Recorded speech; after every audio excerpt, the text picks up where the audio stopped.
Yo, and welcome back to the channel. So today, a little bit of a story for you. When I was 18, about 29 years ago, my mate comes to me, he says to me, you can buy cigarettes, you know, in the Canary Islands for £6 a carton. I'm like, really? They were like £30 in the UK. I was like, that's cheap. Why is that? He's like, they're duty free. Don't pay any tax on them. I was like, wow, that's amazing. Like, he's like, let's go and get some. I was like, well, we could do like, so we did a couple of bits of maths and that, took a couple of calculations, worked out if we take 2 suitcases with us, we can put maybe 25 cartons per suitcase. So we got the money together for 100 cartons, £600. We booked our flights. The flights were about £80, £100 back then per person.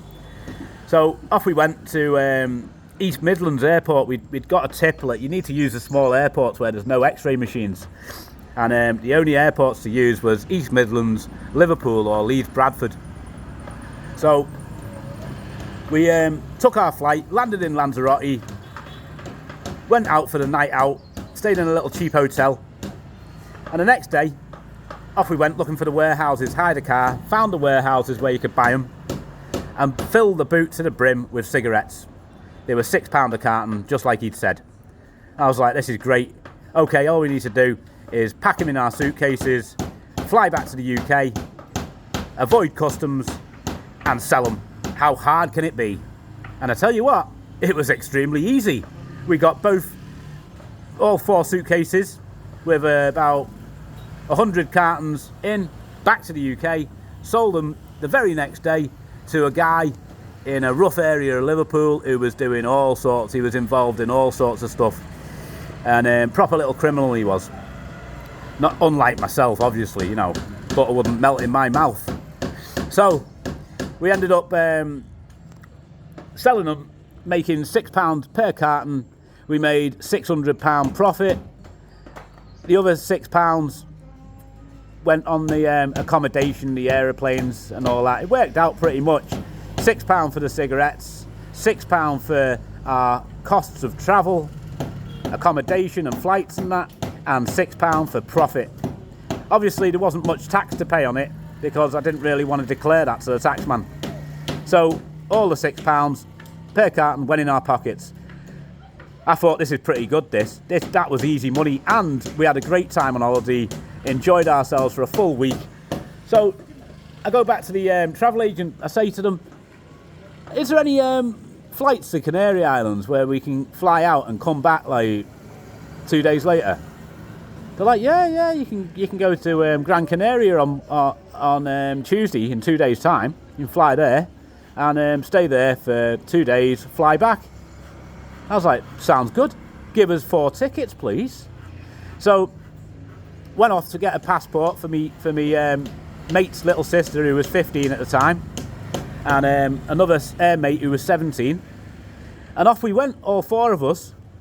Sure enough, we come back with about 210 cartons.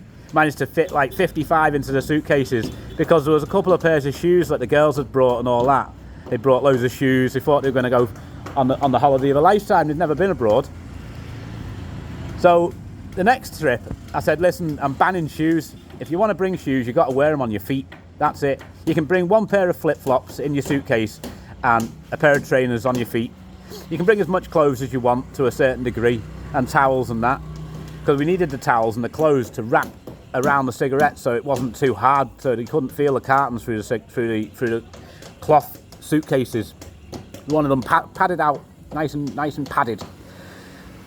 So give it a few weeks, I had 9 people on my payroll smuggling cigarettes. Like, we were smuggling something, a minimum 500 cartons to a maximum of about 600 cartons. 65 cartons we were managing to get into 2 suitcases each. When we got to the airport, the only rules was to split up when we got back with them. Split up around the conveyor belt and stick with families. Find a family and pretend like you're the son or the daughter of the family, and just keep as far away from the customs as possible with your suitcases. Don't use trolleys. because suitcases are easier to wheel around than a trolley and get out of the way of the customs. Sure enough, East Midlands Airport, Liverpool and Leeds Bradford, they had no x-ray machines whatsoever. So literally each airport had about like 3 customs guys, and there was 300 people. So you had like pretty much about a 1% chance of getting pulled and getting stopped and losing your ciggies. Now if you did get stopped and you'd lose your cigarettes, which did happen now and again, one of us would get pulled over. The customs would take them off you and they'd give you a seizure note and give you your suitcase and your clothes back and say, oh, don't be doing this, you know, whoever you're working for, they're making a killing out of it, you're just a mule, don't do it. And then we'd get in the car or get a couple of taxis or whatever back home, sell them. And I was making £2,000 a week minimum, maximum £3,500 a week if we did 2 trips. Once I did a 24-hour trip from leaving the front door in Liverpool. I went to Lanzarote. I got there, said to the girls, right, get in the swimming pool, enjoy yourselves. Me and John, we're going to go off and see if we can buy the cigarettes, go to the airport, see what flights there are to get back. Because although we bought a week-long ticket, we thought maybe there's a chance of getting back to one of the airports to Leeds, Bradford, the East Midlands or Liverpool, and fly back, because obviously the costs of the accommodation and feeding everybody and drinks and all that of a night was quite expensive. So I thought if we can just get a ticket back direct, then we can come back again and we'll still have a return ticket from the first flight to use. So that's what we were doing. We were booking like 3-week-long tickets and then getting other tickets back and then going back again, using other return tickets to come back again. We were using aeroplanes like they were buses, like they were going out of fashion.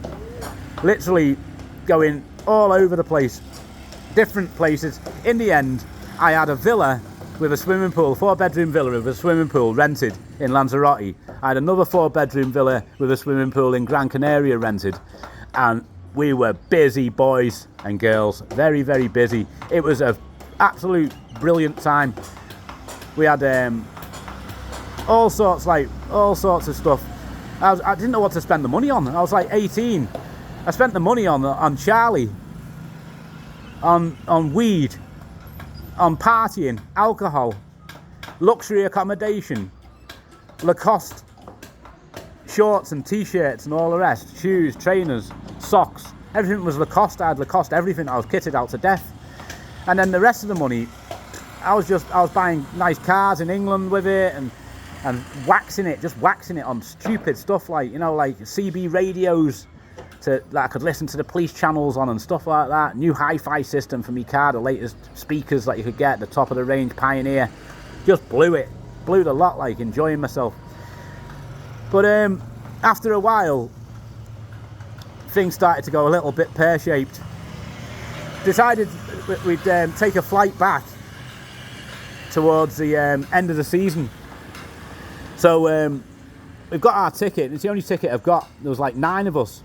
I'd spent all the money that I had on cigarettes and on the accommodation that we'd been there for a few days. Gone to the airport with our tickets. We got guaranteed return tickets. But obviously, because we were using it like a bus service, we weren't sticking to like the 2 hours before departure. We were coming like 30 minutes before departure, booking in and going like direct, and it worked perfectly all right for like the last 6 months or so. Anyway, get there, they're like, oh, sorry, we ain't got any seats for you. I'm like, what do you mean we've got guaranteed seats? What are you talking about?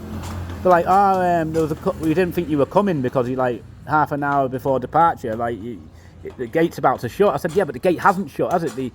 You know, we can still go. And they're like, no, we give your seats away to reps that were working on the island who wanted to go back, and because you didn't arrive like 5 minutes ago, we give your seats away, sorry.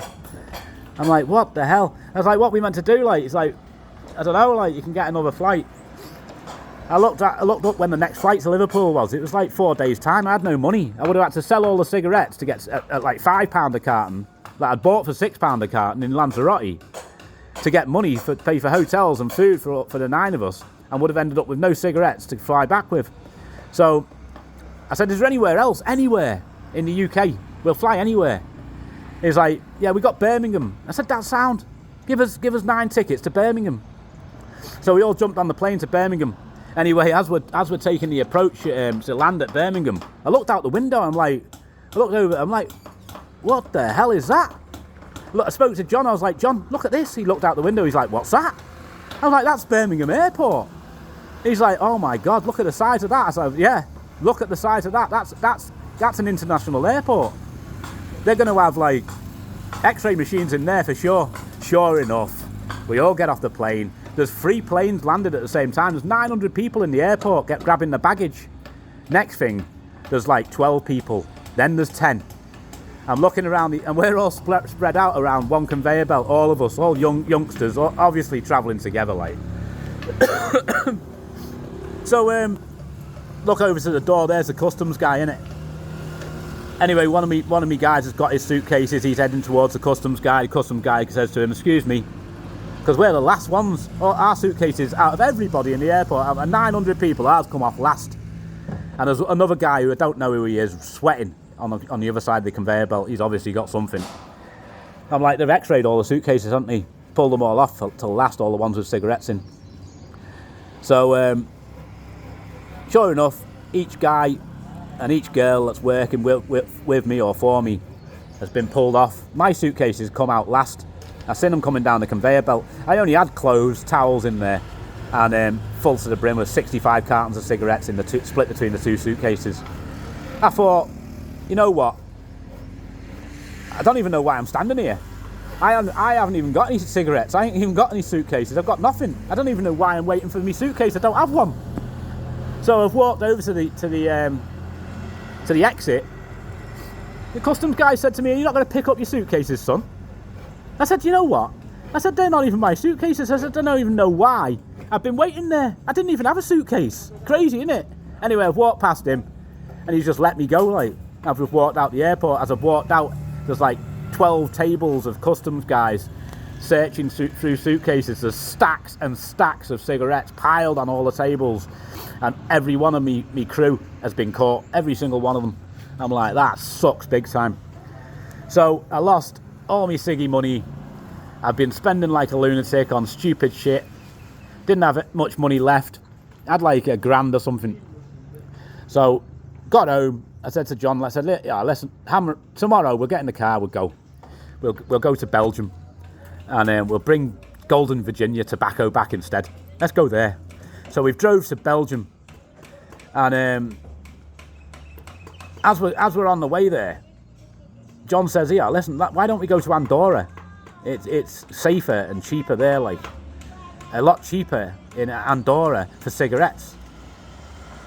I'm like, yeah, we'll go there next time. We'll go to Andorra next time. Let's go to Belgium this time. So we've gone to Belgium. We've gone to a place called EastEnders Warehouse, obviously from the East End of London, an East Ender who's set up business to supply UK citizens with duty-free cigarettes, pretty much, and duty-free tobacco.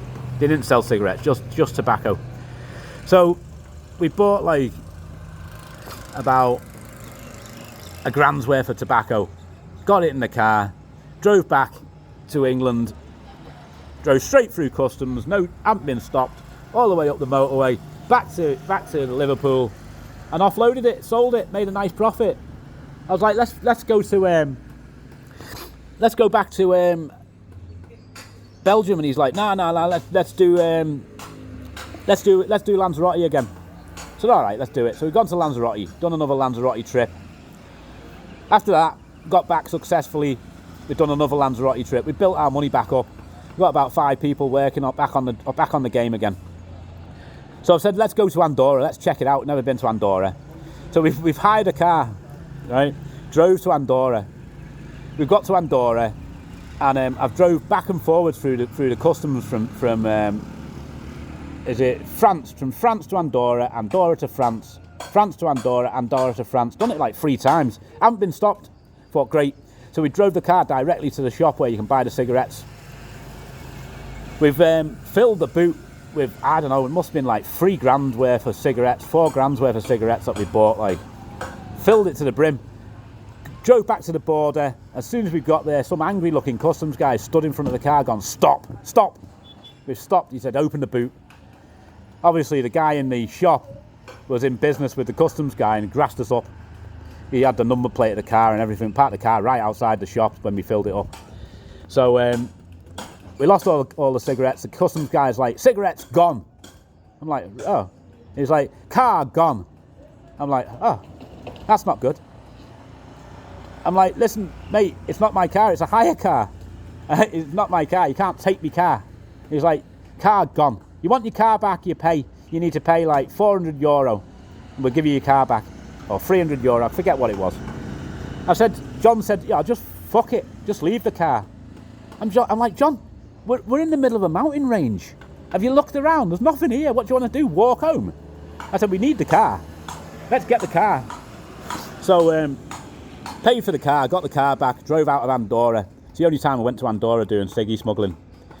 Obviously, you can do,